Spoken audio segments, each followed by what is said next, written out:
this guy I'm going to introduce has gone through the path from single family to multifamily to becoming a lead, quit the job that was taking him away from his family 80% of the time, and great guy. Become good friends over the last few years, and I'm going to bring him up. Jeff, come on up. Everybody give Jeff a hand. First, I want to introduce my family. They're sitting right over here. So it's my wife, Kira, Everybody and wave. my kids. And Yay, family. come up here. So, and they are involved. My wife does the book, so she knows everything about the company. So. There you go. But just quick information about myself. I actually joined back in 2012, and we were living overseas at the time. So if you can imagine. I joined by listening to podcasts, Lifestyles podcasts. I downloaded them on my iPad. When I was traveling, I would listen to it. But before that, the reason why I wanted to get involved in real estate is because, as Don was saying, I worked a corporate job. I traveled 80% of the time, and I got to a point where I was not happy. And as some of us do. You're always away from the family. I was always away from my family. I had a young family at the time, and I wanted to change. The problem is that each time I approached my supervisor for a change, I was not allowed or given a position outside of the one I had. And so the only choice I felt like I had, is to either keep going or I got to quit, or if I have to find something else in order to produce some income to not let me be in this situation again. So real estate is something that always interested me. My dad was a builder, a realtor. I had some family that had some rental properties. So that's kind of where it started. Long story short, when I started looking for podcasts about real estate, I found two of them basically. There was one called The Real Estate Guys. I don't even know if they're around anymore, or Lifestyles Unlimited. So I started listening to Lifestyles, and I actually joined when I was overseas in China. Wow, cool. Yes, and yeah. No, go ahead. So I joined. We started actually to buy some single family while we were over there. I remember the first purchase I did. I actually went to the consulate. The U.S. consulate to sign my papers. That's yes. pretty cool. So I had my brother. He lived here in Dallas-Fort Worth, and so he would actually help me. He would actually go look at some properties for me, but you know, I actually signed 2 or 3 properties I bought. I actually went to the consulate in China to sign the papers. So you didn't have to go tour the property and do the painting and all that stuff? Your brother did that. No, yeah, my brother did it. I used some of the vendors here at Lifestyles. Mm-hmm. And when the first property I bought, the property management company was great. And so I basically just used them. They actually brought me more single-family properties. Cool. And so we were able to buy several, and in a position that I finally left that job when we moved back here to the U.S. So real quick for people make excuses why they can't do this. My kids are in school. Let's wait till the end of the year. Stop making excuses. This guy was in China and made it happen. So that is very powerful. Yeah. So anyways, when we moved back, by the time we moved back, we had 5 or 6 rental units. When I moved back, I did some consulting in the same field I was in, and I continued to buy. Fast forward to 2015, I started to invest in apartments. Okay. And then 2018, I bought my first IRO, a 20-unit apartment building in North Richland Hills. So for people that don't know, what IRO means, independent rental owner, you buy it by yourself. It's your deal. Okay. Yeah. Yeah, you still have that. I still have it. Right. Yes. So I still have 12 of the single family. At one point, we had built up to 22 single family, and then my IRO. And it became kind of a job. So let's dump a few and get them over. Yeah. So I decided to move to the lead, where I would try to scale up a little bit. Okay. And this will make sense this weekend if you're new. There's something called the economies of scale. The more units we get, the less work it is. It's the opposite of what you think, because when you get bigger, now you can have partners, which means you can have staff to do the work instead of him doing the work. Okay? Yeah, once I reached that point, I didn't want to have any more single family, so I said, well, the way to go is to go to multifamily, and that's the way it went.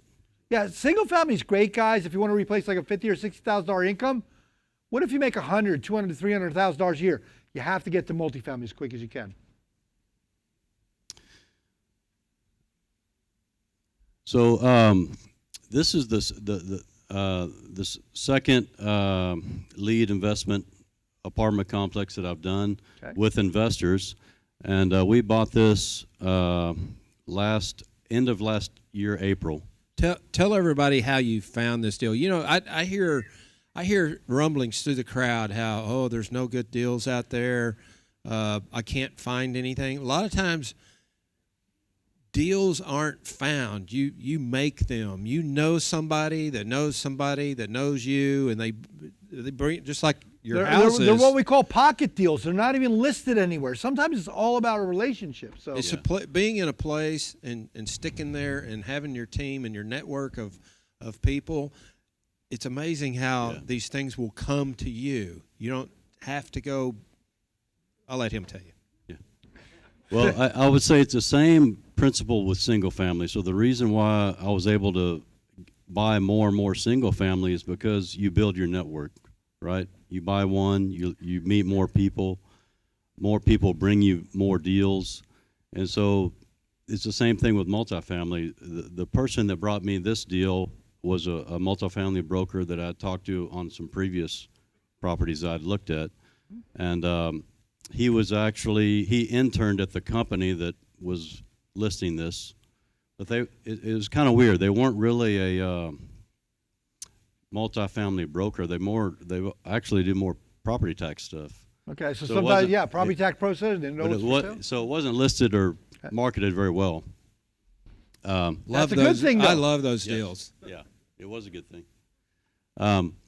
So it's 20 units built in 1985 in Arlington.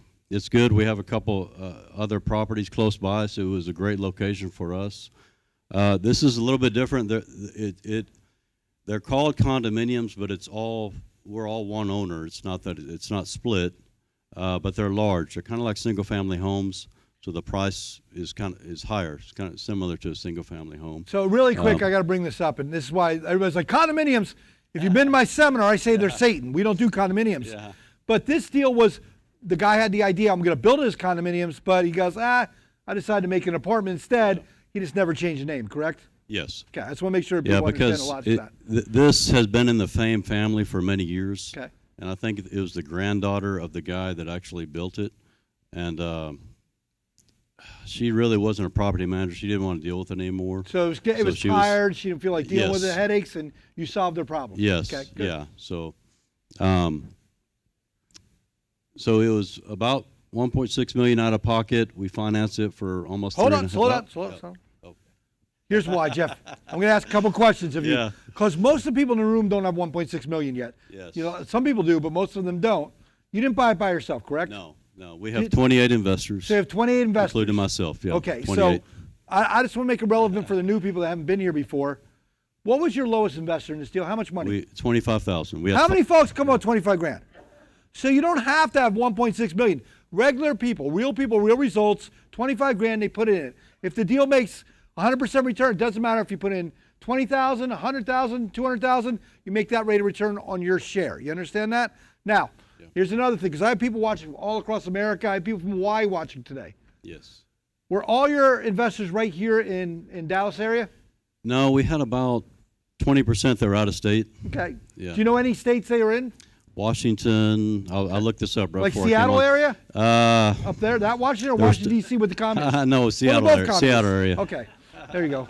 Cool. Some California, a couple in Florida. Okay. So. And that's why I bring it up. So folks watching, guys, especially when you come to my summer's weekend, virtual or in person, live where you want to live, invest where it makes sense. I just want to make sure everybody knows that. Okay. Yeah. Now, guys, if you put in 25 grand on this deal, you don't own the whole apartment. You might own all the doorknobs, but you own part of it. Okay. Yeah. So like I said, the rehab, we had some rehab. The previous owner did a lot of work on the outside, but the interiors looked like 1985. Okay. So most of our work is focused on the interiors. Okay. So this is kind of the numbers for this year. You know, we just bought it. We had to do a lot of rehab the first several months. But this year, this is kind of what our projections are looking So at. even with the transition year, when you're taking over and putting bad people out, putting good people in, even with that, you're expecting to make over 8% return? This year, not last year, but yes, I know, this but year, yes. Who'd be okay with an 8% return? Pretty good, right? Okay, awesome. So, Hey, can we back up just Yeah. a minute? This is the part where we usually talk about how we finance the deal, how much, all that, you know. His is a very unique story when it comes to financing. Tell how you got the loan on the deal. okay, so this is very unique. It's actually owner finance. And this deal, the only way it would work was the owner finance. Originally, we weren't going to do it. I was actually going to walk away from it, and I was a little bit afraid to do owner finance, especially this amount. But you know, we were able to find the right people that do this to write up the note for us, make sure all the legal stuff is right. Mm-hmm. She owns a free and clear. They're a wealthy family. She wanted to keep it for the cash flow, and she didn't want to have to pay the tax. It's been in the family that long. You can imagine the taxes she'd have to pay on it if she sold it. So you actually did her a favor by taking this thing off of her hands. It was Yes. actually a problem for her. Granddad built it, and the interiors, I was out there due diligence, and the interiors I don't think have been touched really much at all since Granddad built the place. Yeah, so That was a beautiful thing about it. yeah, the owner finance, it was a special deal. Well, She gave when us we some hear great owner terms. finance, I'm thinking like 10, 12% interest. What interest rate did you get on this? 3.75%. Holy beagle turds. I don't know what to say on that one. Wow. This guy's like a genius. Well, That worked out great. I was a little Who'd bit be afraid, okay but with that in today's economy? Wow. And That's he was a good- nervous. nervous, but yeah, that's been a big blessing for us for Yeah, this deal. yeah. For That's sure. what made the So- deal work, though. You have to. Yes, that's you what have to made it work. negotiate that. That's awesome. Okay, cool. So this is a very nice property. It's in a great location, and because of that, we decided to do a little bit higher end rehab because we're trying to get higher market rents and get a higher grade tenant because it's kind of Right. it's almost competing with single family. The size of these things, they're around 1,500 square feet. They have one. So that's huge in this industry. Yeah. So it's two and a half bath, 1,500 square feet, 1-car garage. You know, you got your own covered patio with a enclosed fence area. Wow. So it's very nice. And so we wanted to attract those type of people and have a higher rehab How you doing on that? finish. Very good. You know, we're averaging around $2,000 a month in rent per unit. So you're at 2,000 now. What were you when you started around? They were anywhere from lowest 1,100 to 1,400. So who'd like to go from 1,400 to 2,000? Now, I know if you're new, you don't know what that means. You're going to hear this weekend how that's like super huge, guys. I'll explain the numbers later, but that's awesome. It's enormous. Yeah. But yeah, the rehab's turned out great. You can see that it's just, you know, a lot of the bones of it are really good, but just needs some. Yeah, you kept all the updated cabinets and finish. everything, just changed the Cabinets are backsplash great. stuff, They're yeah. all real wood, very Yeah. good cabinets. Like I said, we just redid the flooring. You know, new gray color paint, updated all the appliances, the fixtures. Looks great. Wait, well, we'll get questions later. Let's go through. Okay. We'll never get there. Anyways, the bathrooms, you know, the main rehab was in the bathrooms and kitchens. They had all the old jacuzzi. I was jetted going to tub- say, you yeah. tore out the jacuzzi tubs? Yeah. Most of them weren't working, so you couldn't even use them Yeah, anyways. But just so you know, in the apartment industry, who picks the apartment, the man or the woman? The woman. What 2 rooms does she care about? Kitchen, bathroom. That's where he put his money. Not the bedroom. Okay, kitchen or bathroom. Yeah. Yeah, so, but we did stick with the big tub and everybody, especially the women, they love the larger soaking bathtub. So, but it's just a updated master bathroom. That looks beautiful. And these are kind of the numbers we're projecting. So year one, like I said, is Transition year. is a transition year. Year two, we're projecting about 8.7% cash on cash return, cash flow of around 140,000. We do have, I don't know if I should mention this, but we have about a year and a half of interest only on this. So that's why the cash flow drops a little bit. Once the principal pay down comes in, the rate goes down, but you're paying off the loan more. Okay. So overall, the projections look good. Okay. So here's where the real magic comes in. By fixing it up, by making it beautiful, you're going to add value. Does that make sense, everybody? You want to explain what the big picture is? What's going to happen here? Yeah. So what we're projecting, basically, if we look out to at the end of year three, the value of this and what we would project to return is a little over about 2.3 million. So 149%. I was really excited. We'll be okay with 150% return. Now, let's see if you even know this, Jeff. If you can make over 100% return for you and your investors, what's the technical term in the industry for that? You don't know? Peeing your pants excited. Peeing your pants excited. He did it. Who'd be okay with I don't know if my 150% kids return? can hear it. Now, I want the people. Peeing your pants excited. Yeah, I like to make real estate fun again. Who agrees? It shouldn't be boring. But here's the truth, guys. I want you to understand this. A lot of people misunderstand it. Jeff is what's called a lead investor, and I should have explained this before. He's doing all the work. He's the one at the property. He has several properties. He's doing all the work. Now you have the 20-plus investors in the deal, and some of them might be in the room. Yeah. Could you explain to the audience, in case they want to be one of these investors in the future, how much work do those passives do on the deal? They don't do anything. No, they do something. They You send them reports, don't you? yes. You have to read your report. Most you never do. Yes. And then they have to get their check. They have to go once a quarter out yeah. there and get a check out of the mailbox. So you send them Yes. checks, Yes. or do you actually ACH? Well, we're going to start, ACH basically, yes. So who likes the idea of not even get a check, just get a set? You are all lazy people. Did you vote for Bernie Sanders? But you're lazy.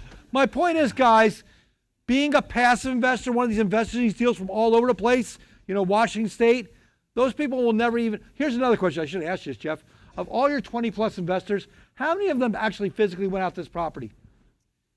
You think? You can round numbers. I had 2 or 3 that helped me through the walkthrough, but since then, nobody. So 3 people actually went and saw it. The other 20 didn't. My point is, what I'm trying to say is, you're buying back your what? There you go. Who wants to do what Jeff does? Put the deal together. Who wants to actually just invest and make money and not do crap? There you pick which is right for you. Yeah, but so yeah, great returns. Absolutely. Yeah. Very happy about it. And I want you all to understand, whenever I have these lead investors come up there, most of them are very analytical, type B, conservative guys. So that's how excited they get on 150% return. You get them up to 180%, they go, woo. So. Yeah.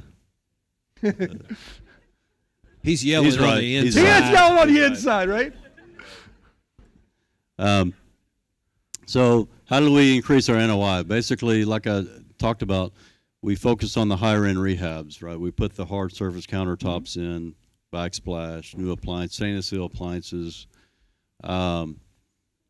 We also had a lot of deferred maintenance, a lot of plumbing issues, leaks. So we fixed all those. Guys, I want to explain why this is so powerful in this industry. You got to look at like marriage, guys. It's different in multifamily compared to single family. It's about retention. In the apartment industry, typical turnover in apartments is about 50% per year. So it's all about retention. So what's the most important rule in marriage? It's cheaper to keep her. So if we can get the people to stay there, we don't have turnover. So his way to do that is fix their problems. Take care of people. Best product, best price, service by the best people. Yeah, and so like I said before, the previous owner, she just was tired. She didn't really take care of the property. So people were happy, when you go in and just fix a simple problem, they're happy about it. Yep. And a couple other things we did, we just replaced some of the AC units, added some insulation in the attic, and we're doing some landscaping improvements. Now, can I ask you a question, Jeff? Because I know we'll get this later in some way, and it might not be worded the same way. People are thinking, if you're paying like $1,000 rent now, and your new unit's like $1,700, have you had any of those legacy residents want to go to the new units, upgrade it, and pay the difference? Have you ran into that or no on this one? Not yet. We've kept several of them, so we've moved some from 1,400 to 1,850. So people are upgrading because this is the biggest. They're just staying put. Or paying, you just raise the rents. Yes. People realize rents are going to go up when you fix people's problems. You understand that? People think there's going to be a mass exodus. Not if you take care of people's problems. He's solving their problems, fixing stuff. It's some people. It just depends. We offer upgrades at that. So, we're not going to give you a $500 increase or without offering something. But most of the time, you'd be surprised. People just don't take it. So sometimes they just want just like a ceiling fan. They're happy. Yeah, I mean, it's just simple stuff. Fix my problems, and we're fine. So cool.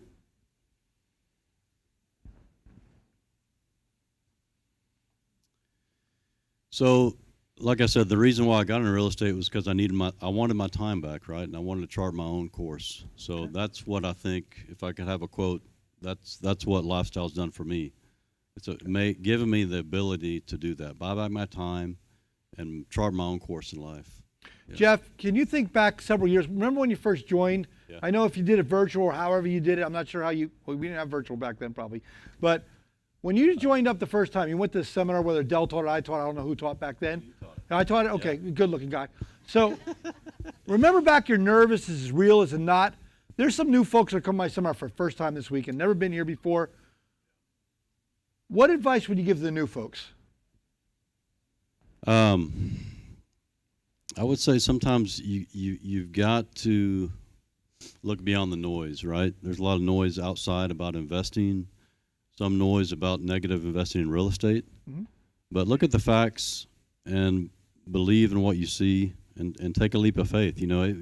Sometimes it does take a leap of faith. I remember when I joined originally online, but then I came back in 2015. I did the 2-day class again, and you taught it. And then I joined at a little bit higher membership, and that was a big step. That was a huge step. And even my wife was like, "Man, that's a lot. That's a big step to take."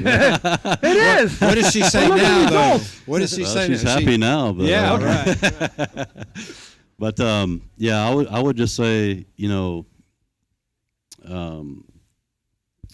take a leap of. You have to have some faith in the system, faith in it. That's what I would tell them. And when you first heard, you were listening to commercials over there, and when you were in China, correct? Yeah, I was were listening the to podcasts. commercials in Mandarin back then? No, I would download the podcast, actually. Okay. It wasn't even commercials. It was just podcasts on the radio that Dell and other people were. Cool. Yeah. Okay. Yeah, I had listened on the radio, AM radio. Yeah. Yeah. That's how I heard it too. Yep. Yeah. They didn't have the internet yet back when you joined. They did. Well, we did, but I had to go dial up and put the phone on that. The 300 baud modem. Yeah, we remember. Yeah, right.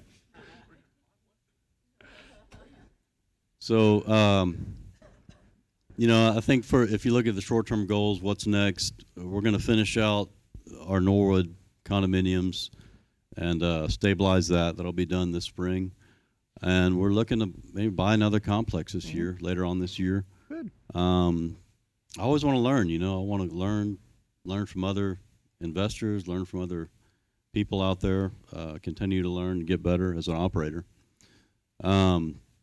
Long-term goals, buy a larger property, grow my business, hopefully to around 500 to 1,000 units as a lead investor, and maybe scale up on my IRO property, and then spend more time with my family. Okay, cool. Coaching, volunteering. I coach. One thing, I spend so much time at home. Sometimes my kids ask me, "Hey, do you have a job?" So before you were spending 80% of your time traveling, now you're spending very little time. You actually have a family again. Yeah, I'm at home too much, so I have to get out some. But It's always the 80-20 rule, right? Yeah. He just said that just reversed the 80-20. It's just reversed, yeah. But it's a blessing. So I coach all my kids' teams. You can see it here, and that's fun. And we have a good time together. But yeah, just continue to grow and learn and spend more time volunteering and with my family. Awesome. And one of the biggest things I appreciate, and I want everybody to give him a hand for this, getting up here isn't easy, talking in front of a crowd of people, but he's giving back and inspiring the next generation of people. How do you give back? Volunteer to do one of these case studies. I know Bill, where's Bill? Right there. Adrian, Adrian left the room. Nicole, get with Bill Miller. He wants to share how he made a 400% return on some of his properties. I want him to do a case study. He told me about that tonight. So give back like this guy. Give him a hand for giving back and helping people. And another thing, what I love is what he did as a lead investor. He took people at 25K. He let little guys get in. Give him a hand for helping the little guy. That's huge. Yeah, the reason why I do that is because I was an investor too, and I'm still investing, and I invested at 25K, so I always want to have that available. Yep, I think it's very powerful. Yep. So, like I said, Don was my mentor. He's helped me a lot through this deal. Although, the realtor wasn't through LU, they constantly helped me, so I just put their name up there. Cool. And we had CNC insurance for our insurance. We did some foundation work, so we used Straight Line Foundation, and then Trowbridge Law Group. So, Okay. And Trowbridge did your syndication. yeah, they did the syndication, Paperwork. yes. Cool. All right, folks, can we open up for some questions now? All right. Sam will run around with the microphone. That way we don't have to repeat everything. I just want Sam to get exercise. Everybody give Sam a hand for helping out. Nice job. What was the per unit upgrade cost to, I guess it's your premium unit, and what percentage of the 20 are you planning to upgrade? The previous owner upgraded around 5. We're planning to upgrade around 10. It just depends on each unit. Each unit, some have some updates, some don't. Some need hot water heaters, air conditioner units. But I would say average around 18,000. Yeah, they're large. They're big units. Yeah, remember, this is about 3 times the size of most of our units, you know what I mean? So, Yeah. Yep. What's your occupancy? We're 100% leased. We have one vacant that she's moving in next Friday. I had to push her back so we can go out there next week. But yeah, so we're pretty much leased 100%. That's yeah. awesome. Yeah. But it's just like a place where you have a waiting list, like everybody wants it? I mean, yeah, it's not hard to fill up. I mean, the previous owner, I think when she realized she was going to sell it, she ran everybody in there and had them all renew in December. That's a good way to stagger leases. Yeah. So we had we had to push some people out and maneuver around that a little bit. So that was the only one challenge we had. But Well, I appreciate you scooting that move in back so that we can actually go out there next Friday on our road trip and see this place in person. So anybody, we're actually going to go physically out to this property and tour it next week. We'll talk more about that in the seminar. Okay? We're meaning Don and them. I'll be in another city, but the rest of you will be here. Cool. What was the property management company that you liked so much? that before, Yep. that was 10 years ago. Moriah Property Management, that they managed my single family when I first started. Yeah, they're still around, but now we self-manage. Yeah, we do all self-management. I have my own management company. Okay, let me try to get 1 or 2 online. Ember, do we have anybody online? Ember? Nobody online? We're good? Yes? No? Bueller? Okay, we'll take over the room. One over here. Yeah, thank you. How did you find your investors? Question was, Those how did you find the investors? Probably a new person. Just networking through lifestyles, meeting investor at meetings at the expo. So that's how we found. Just being at events. Yes, Being at events. lifestyles. Well, look here, I got to explain that because are you new? Are you guests tonight? So if you come this summer, we'll explain it to you how you can do this. He has a list of investors that are lifestyles members, and he sends out an email to them. Here's a deal. Do you want to invest in it? Here's our projected returns. That's just a simple way. So he found them all at Lifestyles, like-minded people. Watch this, because you're new. Watch this. How many people in this room have already invested in apartments and Lifestyles? Everybody raise your hands. Now look around you. All those hundreds of people are already making money in returns. Does that help you a little bit? Very easy to get investors once you know the program, okay? You mentioned that you found it from the tax side. Could you share that company and kind of what was the conversation to find it from the taxes? He's saying which company you bought it from, like whatever they were named. The broker. I'd have to look up their name. It's not a well-known multifamily broker. Like I said, You just their know main that business. it was more of a personal relationship than a business. Yeah, the agent that brought it to me, he interned at this company, so he knew them.